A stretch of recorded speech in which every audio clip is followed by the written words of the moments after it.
Okay, welcome to WIOA Wednesday, Measurable Skill Gains. We'll go ahead and get started today. This will be recorded and posted on the Iowa Department of Education website.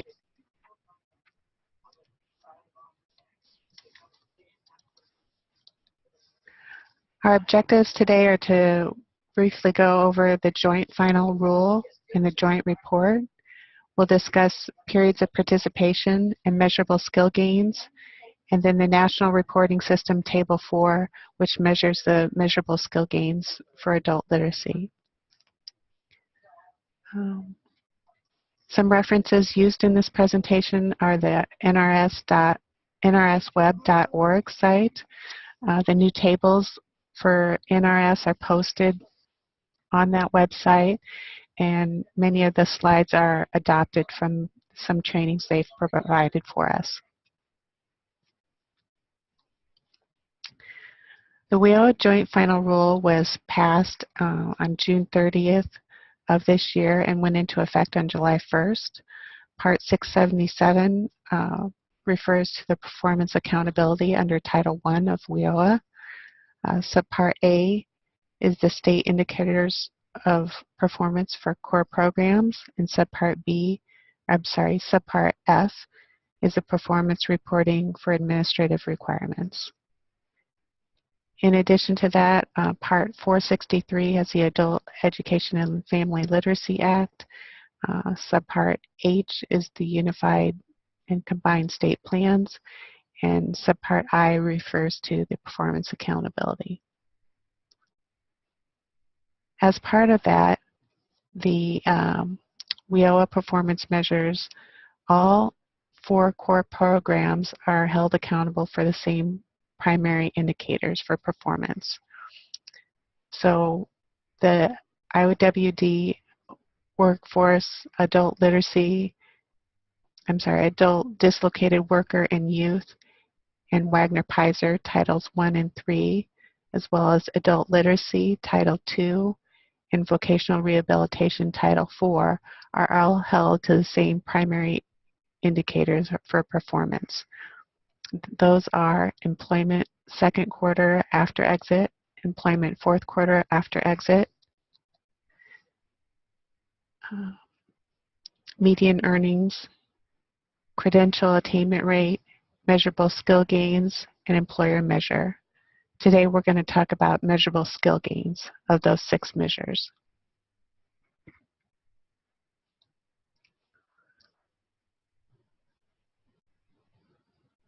The link for the joint report that must be filed by each of the core programs can be found here. I also put it in the chat if you want to reference it. We'll take a look at that in just a minute.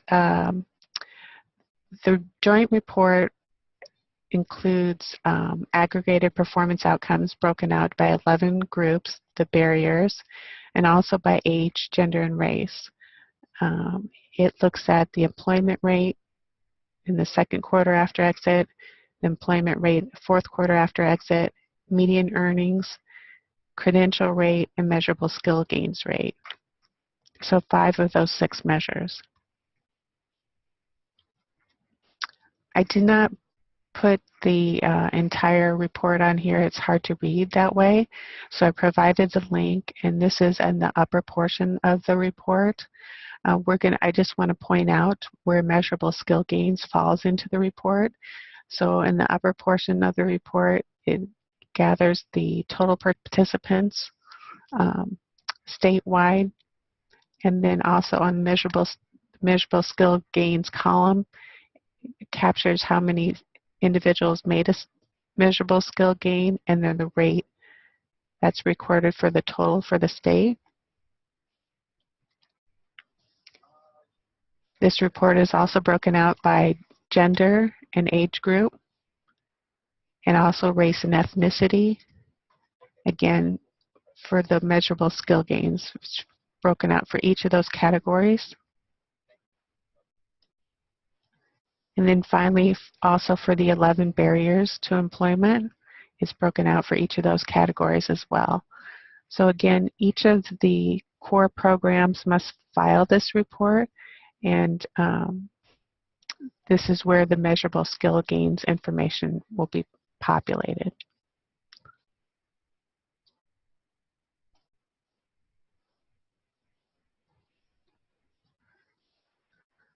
A couple definitions. Periods of participation. Every entry is counted as a period of participation, even if it occurs during the same program year. And participants with more than one program entry can have multiple periods of participation in a program year. A program year is defined as July 1st through June 30th.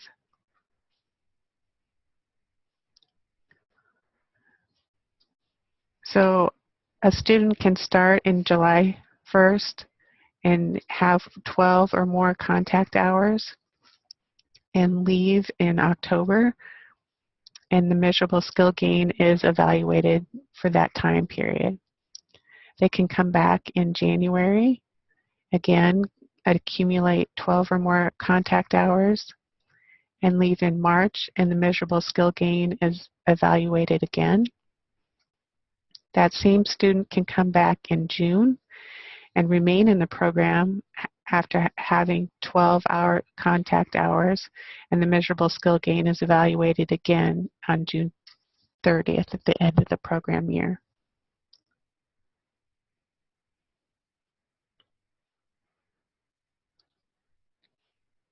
"90 days must pass between the last date of service." So measurable skill gains, those are used to measure participants' progress toward achieving a credential or employment. For adult education programs, the national reporting system includes 2 ways that participants can demonstrate a measurable skill gain.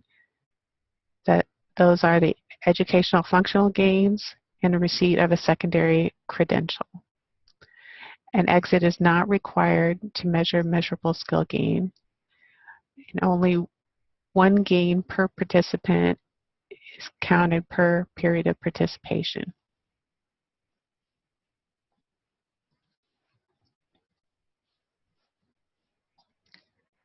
Overall, there are 5 types of measurable skill gains to measure progress towards academic, technical, or occupational credentials or employment. 2 of those types of gains apply to adult education: educational functional gain and the receipt of a secondary credential.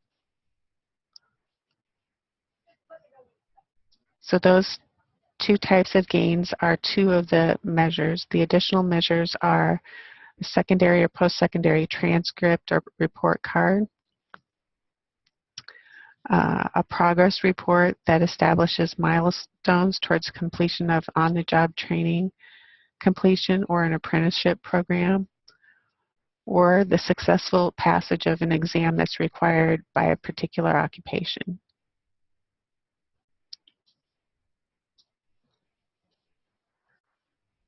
Educational functional level gains can be one of 3 things. It's comparing the participants pre-test with the participants post-test using a national reporting system approved test, the awarding of Carnegie units or credits in an adult high school program, enrollment in post-secondary education and training after exit.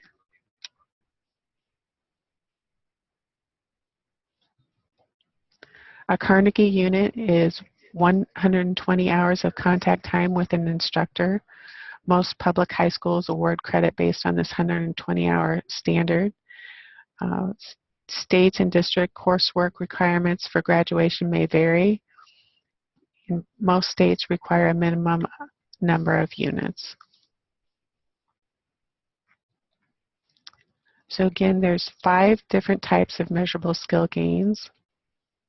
There's the secondary diploma or its equivalent, the secondary or post-secondary transcript, an educational functional gain, progress towards milestones,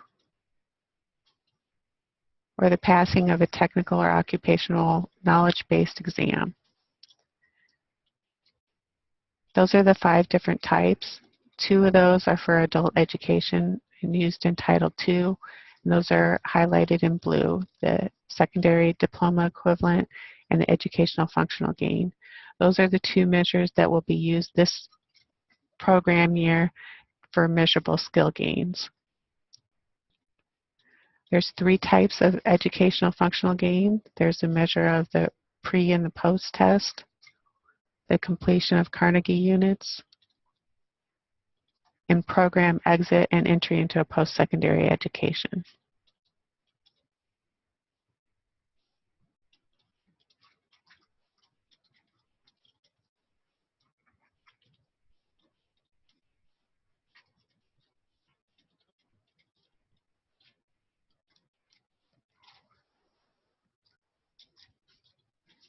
So then we have the way we measure that in adult literacy is for the NRS tables, Table 4, and that has been changed to measurable skill gains by entry level.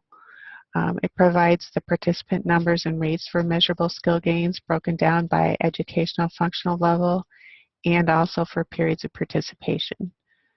The measurable skill gain is broken down into educational functional level gains and secondary credentials and provides participant retention broken down by the educational functional level. It also provides the performance data on the measurable skill gains by type and by educational functional level and period of participation. So you can see how a participant flows by level.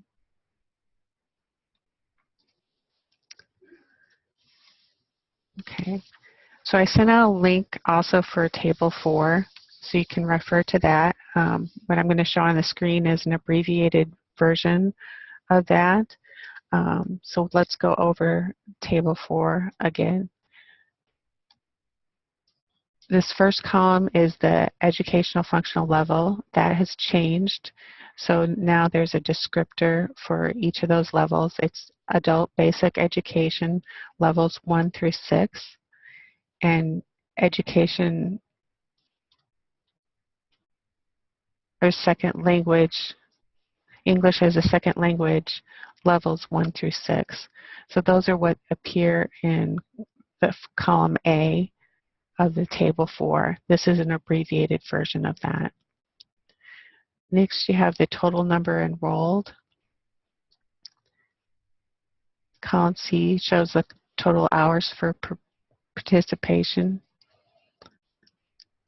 Column D is the numbers who've made an educational functional gain, level gain. Column E is new, and it is the secondary diploma or its equivalent. Column F is those who have separated. Column G is those that remain in the program level without a measurable skill gain. Column H is a percentage achieving a measurable skill gain. So in this example, 38 individuals achieved an EFL gain and 12 achieved a secondary diploma. So that's 50. So you have 50 divided by 100 enrolled gives you your 50%. Next, we have column I for the total periods of participation. So a participant can have more than one period of participation. So those are counted. Any additional periods of participation are counted in columns I through K. So there's additional measurable skill gains are counted in column J. And then the percentage of periods of participation with measurable skill gains is counted in column K. That's column J divided by column I to give you the 47%. So let's go over this a little bit. So we have 100 people enrolled. They had 4,000 hours of participation. 38 of those made a gain. 12 achieved their secondary diploma, 20 separated, and 30 remain in the program. Columns D through G are going to equal your total number of participants. Columns D and E are going to be your total who received a measurable skill gain, and that is divided by the total number enrolled, which gives you your percentage achieving measurable skill gains. Columns B through H are used for the initial period of participation. So that first period of participation results are recorded in columns B through H. Any additional periods of participation would be counted in columns I, and J, with the calculation of the measurable skill gain in column K. So we have 110 periods of participation. So 10 of those people, I'm sorry, there was 10 more periods of participation for those 100 individuals, and 2 of those resulted in an additional gains. This resulted in a 47% period of participation with measurable skill gains. This column is what's used for the negotiated rate, column K. So let's look at another example on ESL level 4. There's 200 individuals enrolled. They had 20,000 hours of participation. 100 of those individuals made an educational functional gain. 20 received their high school equivalency. 40 separated, and 40 remain in the level. So this columns D through G total up to the 200 total enrolled. 60%, or 120 of those, made a measurable skill gain. If we go over to column I, we see I have 220 periods of participation. That means there is an additional 20 periods of participation, which resulted in 125, or 5 additional measurable skill gains. So we have 125 divided by 220 gives us the 57% measurable skill gain. So then this last column gives you the grand total, which this is what this negotiated rate here in column K, that grand total, that's your negotiated rate that's negotiated with the feds.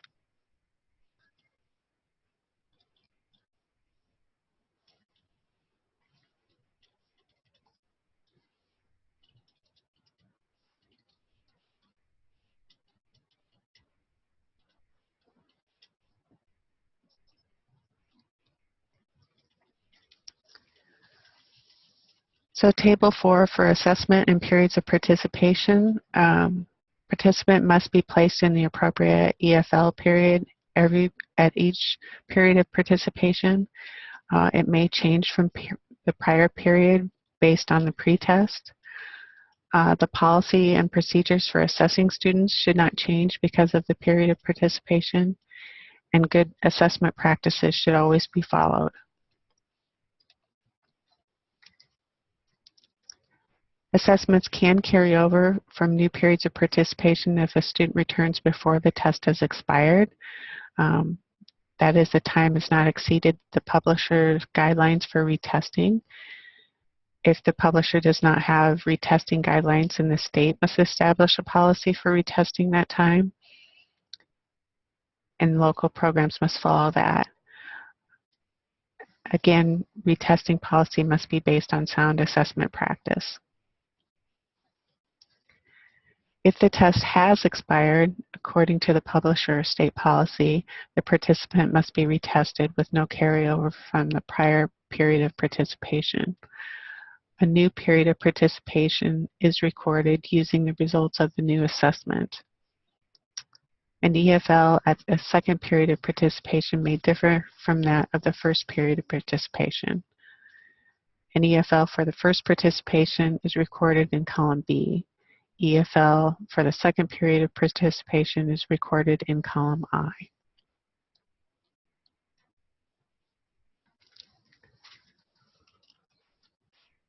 If a test has not expired, according to the publisher or state policy, the participant does not need to be retested, and the EFL placement can carry over from the prior period and be reported in column I. The next valid post-test given may be used to determine the EFL gain in the new period of participation, and if achieved, reported in column J for the second period. Assessment results may not be used for the EFL achievement once a period of participation has ended.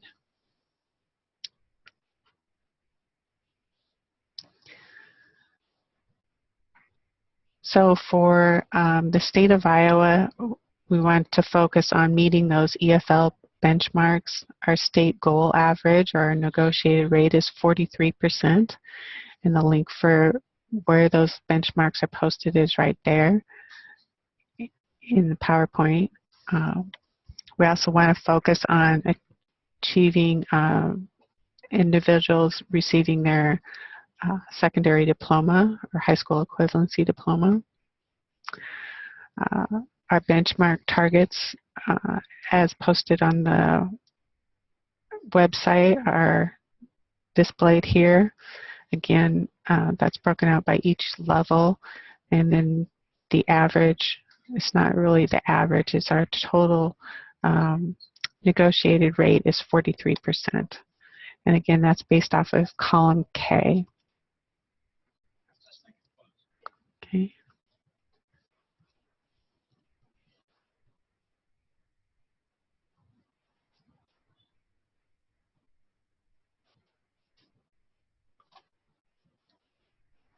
Okay, so what's new? EFL gain is expanded to include post-secondary entry and after exit for all participants. The receipt of a secondary diploma counts as a type of gain for any participant at any level. Entry into post-secondary and receipt of a secondary diploma is counted until the end of the program year, June 30th. Only one type of gain can count per period of participation. What's not new is the assessment procedures and policies. Those remain the same, so those don't change.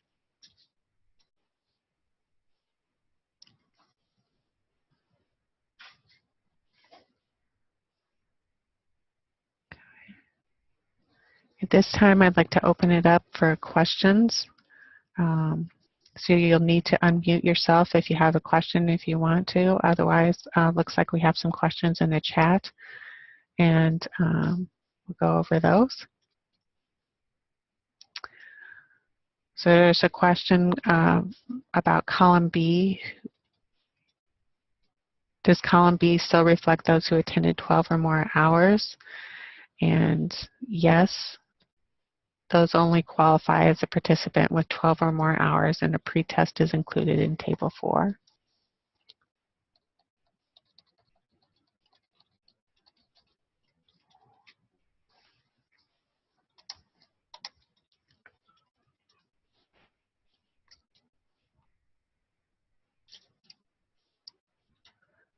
There's a question, do we have a test expiration policy? I believe the tests are valid for, this would be CASAS guidelines are reflected in the assessment policy. I believe that is for 90 days.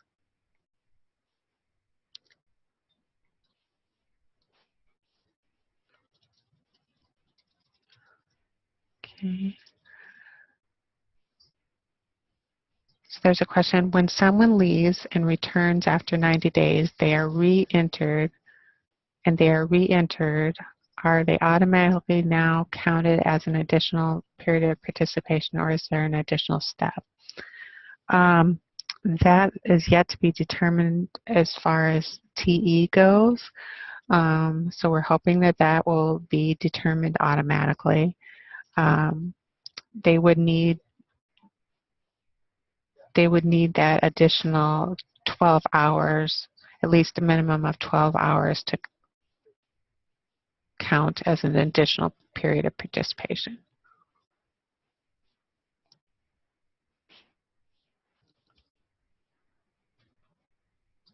Okay, so CASAS has agreed that it can be extended to the test expiration can be extended to 120 days and that it might be adjusted in the new assessment policy.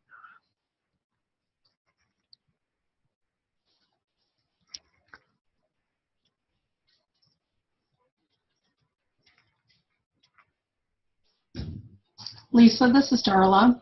Yes. I think I heard you say that if a student left and then came back and had a new CASAS and jumped into a different EFL level, then they would be counted in 2 EFL levels. How are we going to decide if that's a duplicate head count?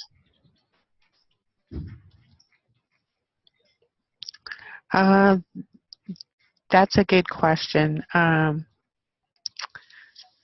So they would, their first period of participation would count, and on, for example, let's take these example on the screen and say it was 2 different levels. This first level is where their first period of participation would count in columns B through H, and then their second period of participation, if they were in another level, would count in columns I and J. As far as being able to determine the duplicates or whatever, I think that is something we're going to have to rely on TE to determine, and it will be a challenge, I think. Yeah, because I think total number enrolled is not going to match if we're going to base that on each of their CASAS tests with a new EFL. Right, the total number enrolled will likely not match the total periods of participation. And it will also, it could cross over between different rows.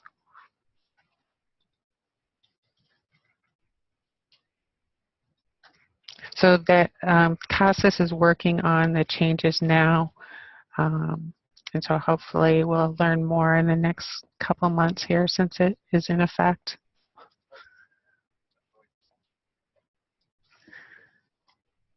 Okay.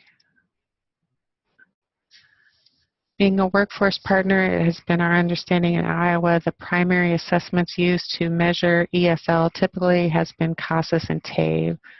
Are there any other allowable assessments that are typically used by adult ed? Does adult ed primarily use CASAS as an allowable assessment to measure EFL gains? Okay, so yes, we use CASAS tests and TABE. TABE is primarily used in our corrections facilities. However, it is an allowable assessment if a program chooses to use that. The guidelines are in the assessment policy. But adult ed, right now we're primarily using CASAS to measure EFL gains.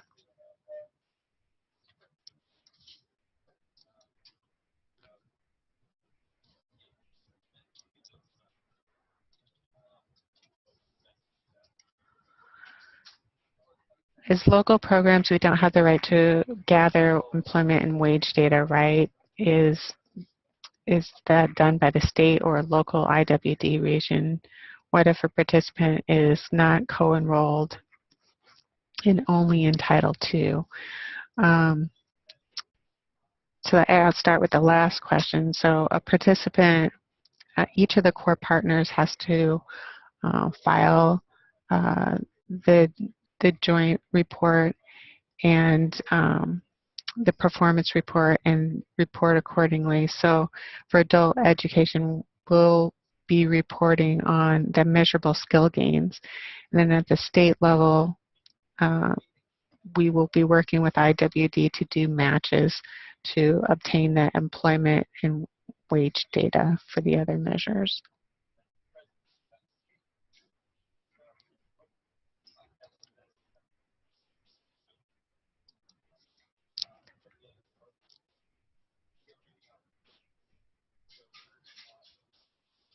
Since only one type of goal can be counted for a period of participation, how will the system report on Table 4 if an individual receives an ESL in column D and attains a secondary school diploma in column E during the same period of participation?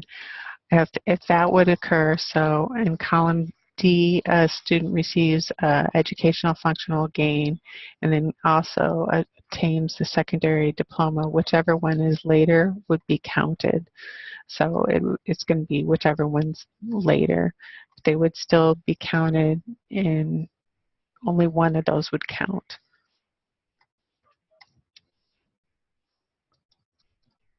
Now, if that same student had that multiple periods of participation, then it would be counted once in column D or E, and then the second gain, then they would be counted as an additional period of participation and an additional gain. That's only if they have 2 periods of participation. And if they just have the one, that's just the latest measurable skill gain would count.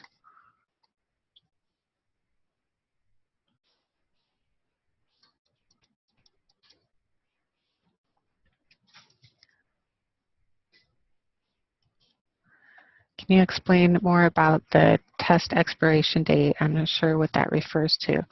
Okay, the test expiration date is the tests are only valid for a certain amount of time. So we use the CASAS assessments, and they are, I believe, the current expiration is for 90 days, but CASAS has agreed that it can be extended to 120 days, and then in the new assessment policy, which would go into effect July 1st of 2017, that might be adjusted in the new assessment policy so that the assessments are valid for a longer period of time.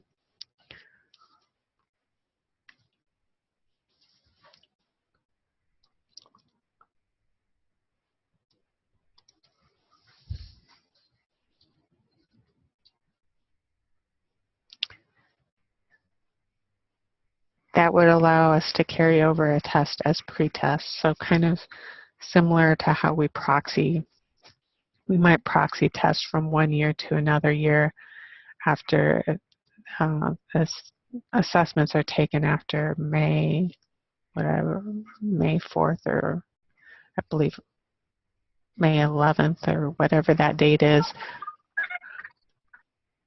So it would be similar with where those tests would still be valid, and the person would remain on that same level.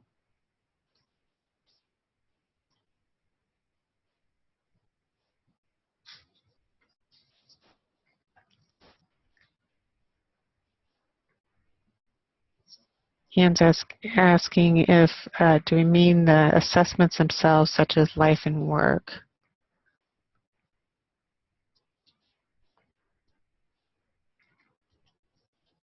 I'm not sure what your question is there, but yes, the CASAS assessments.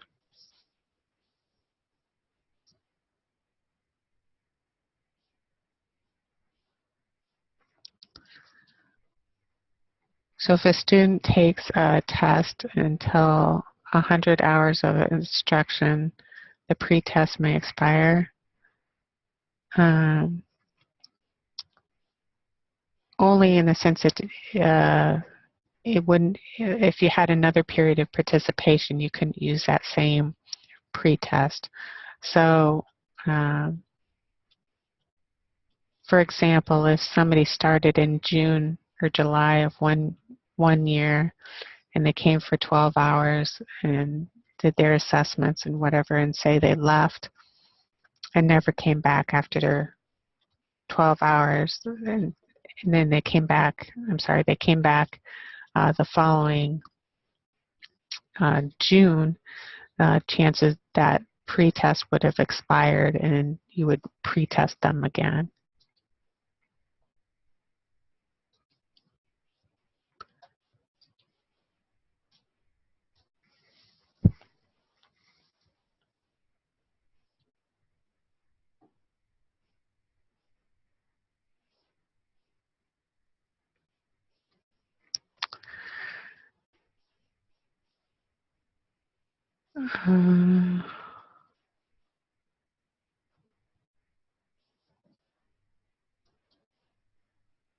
Yeah, it's being pointed out that it's 90 days of non-participation that causes it to expire. So if they're continually enrolled, that pretest doesn't expire. They would have been exited because they hadn't participated in 90 days. So yes.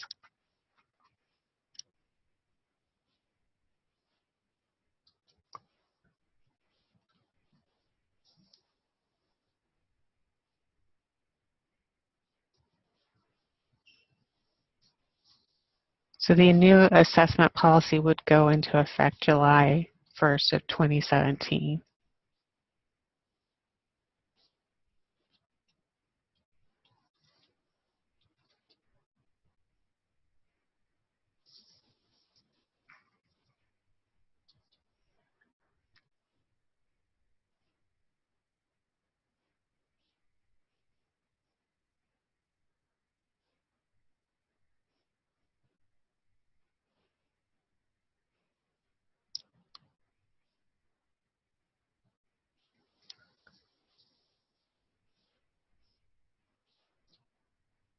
Right. Are there any other questions out there about measurable skill gains or periods of participation or assessments?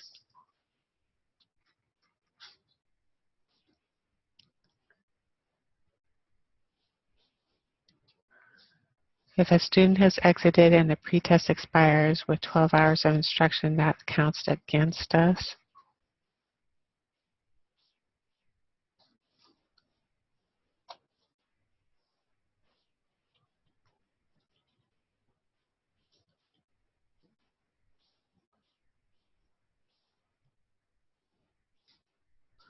As no post-test in that period of participation.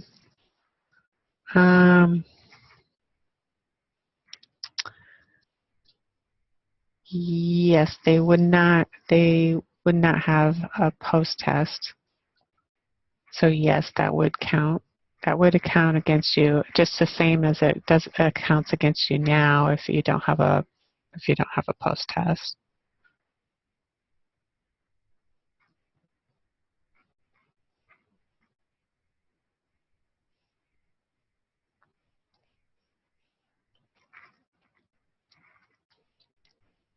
Good questions. This is confusing and it's hard to visualize how it will exactly work without our system reflecting the new changes, but they are in the process of developing the changes, and hopefully we will know more in the next coming months.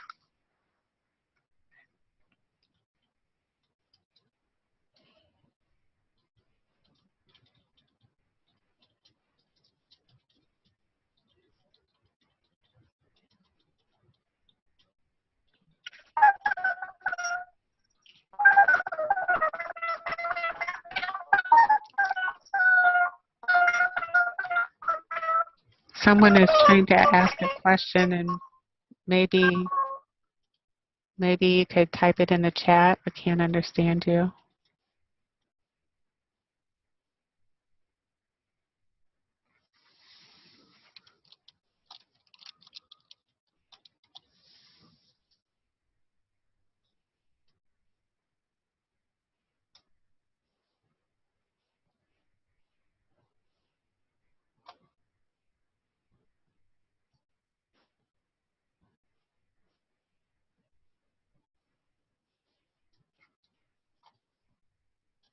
Okay, if there's no more questions, I think that will conclude our WIOA Wednesday for today. We'll be sending out some evaluations, so if you could please fill those out and get us back to us, we'd appreciate it. And thank you very much. Have a good Wednesday.